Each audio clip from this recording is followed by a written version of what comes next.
దేవుని వాక్యం వింటున్న దేవుని బిడ్డ, నీ కన్నీరు తొడవబడే ఒక కాలాన్ని దేవుడు నిర్ణయించాడు. నీ అంగలార్పు నాట్యంగా మార్చబడే ఒక దినాన్ని దేవుడు నిర్ణయించాడు. ఈ రోజు నువ్వు ఎంత ఏడుస్తున్నావో, ఎంత గుండెలో బాదుకుంటున్నావో, ఎంత రొమ్ము కట్టుకుంటున్నావో, అంతగా నాట్యమాడే రోజులు నీ నిమిత్తం నా దేవుడు ఆయన దాచిపెట్టాడు.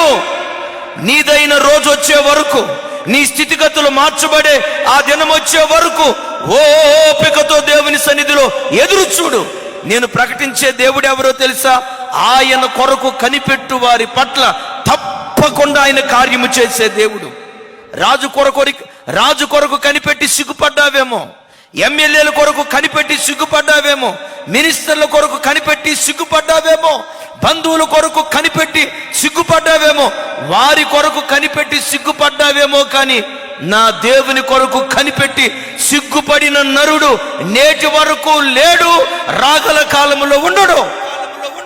ఎందుకో తెలుసా?